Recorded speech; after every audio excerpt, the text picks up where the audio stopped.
In this video, I'm going to run through 7 things you need to know about Toronto real estate in 2026. Whether you already own or trying to get in, these are a few changes from the previous year.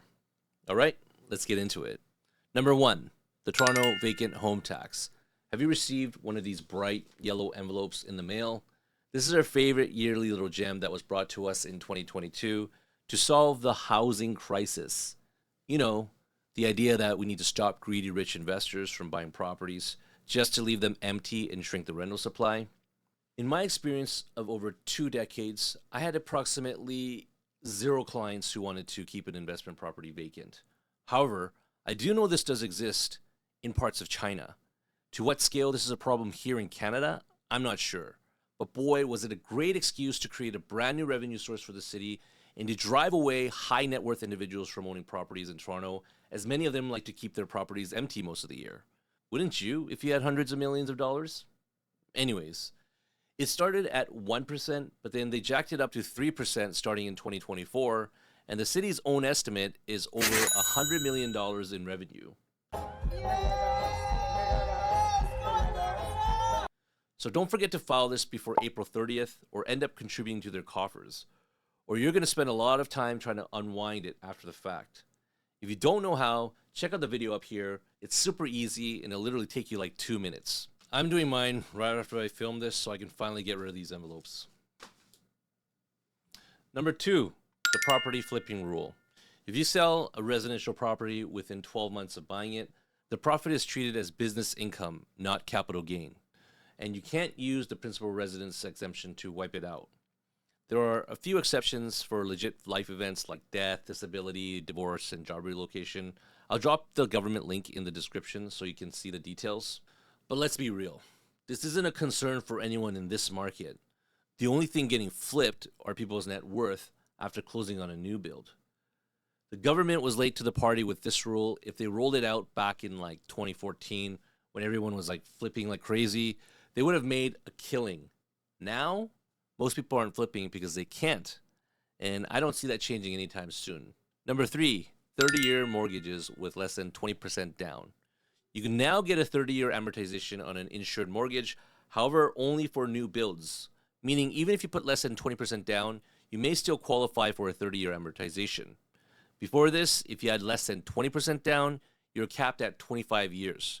This only applies if the home is owner-occupied, so it's not a loophole for investors. But for end users, it can meaningfully reduce your monthly payments, which is exactly why this was introduced, and to give the new construction market some oxygen. Just remember, longer amortization and lower monthly payments means more total interest over the life of the loan.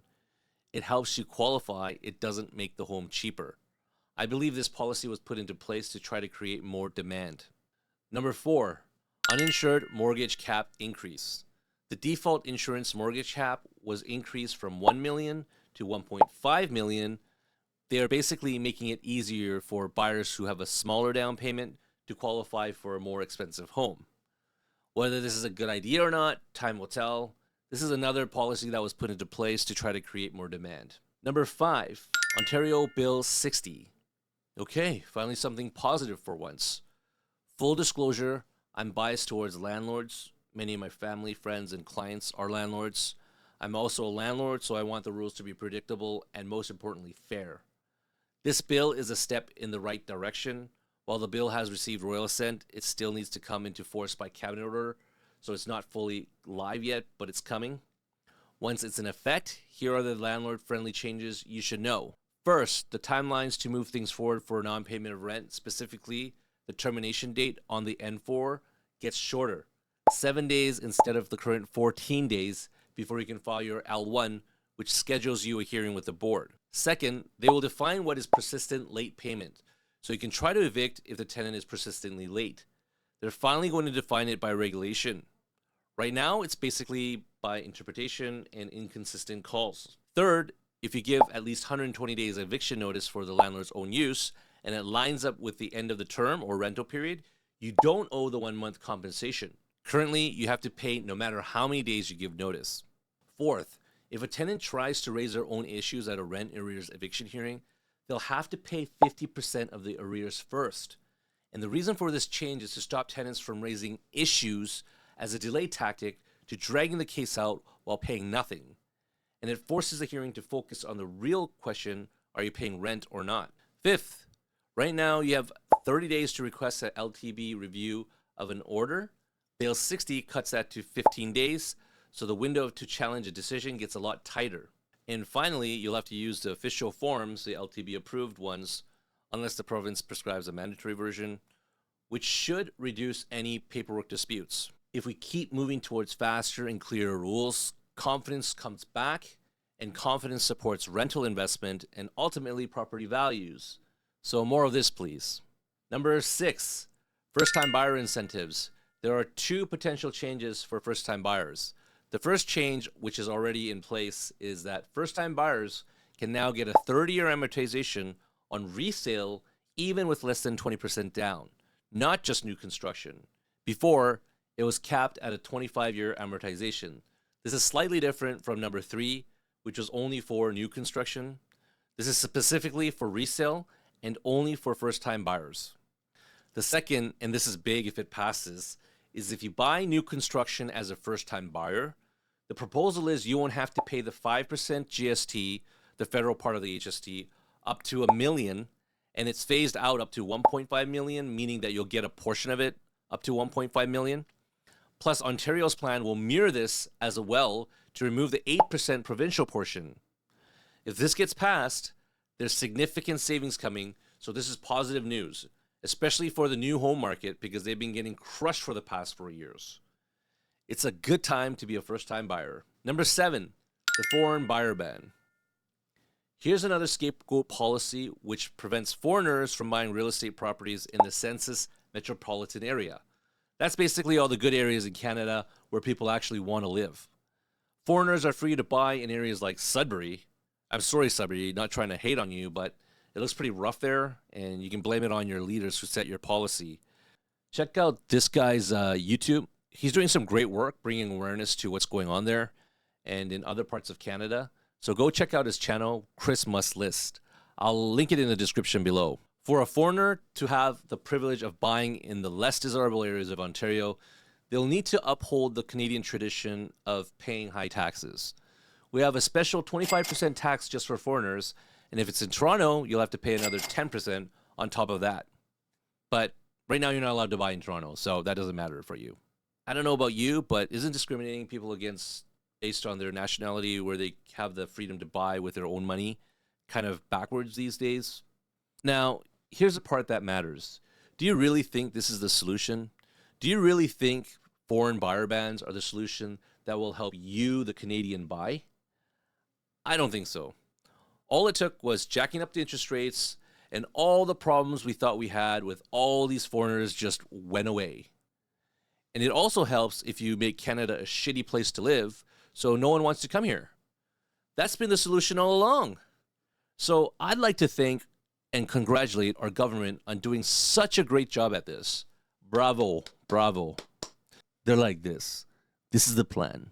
First, let's make it difficult and expensive to build real estate. Then let's print double the money so we can create more useless government jobs, send it to foreign countries, and then bribe Canadians so they don't get pissed off at us. We should also let in a shitload of people without really screening them, and then tax the shit out of everyone so we can get all our money back.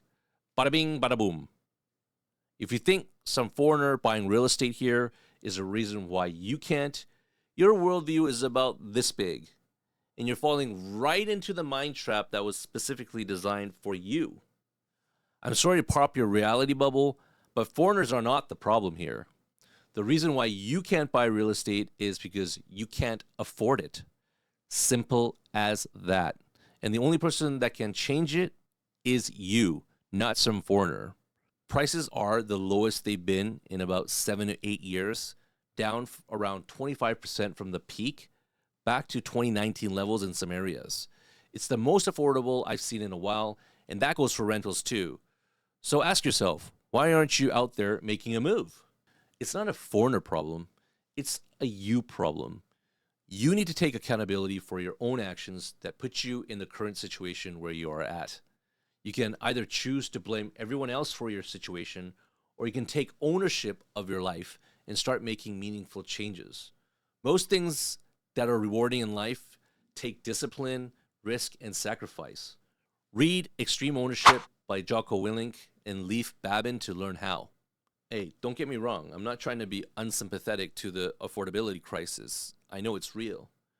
I too wish everything was much more affordable to put less financial stress on my life. But this is happening in most major cities around the world.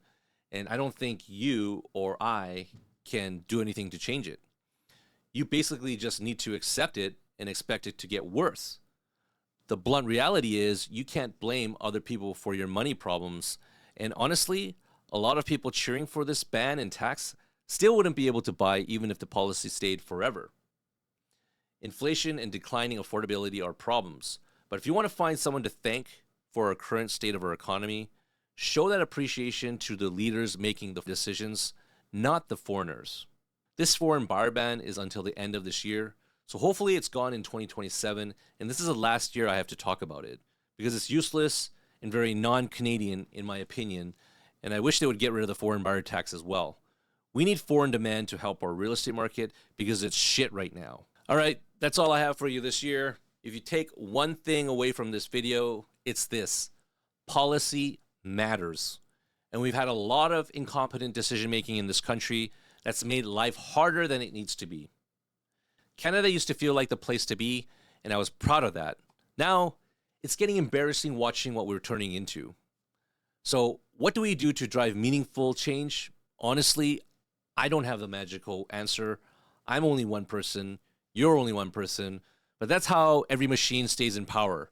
People feel small, tired, and isolated.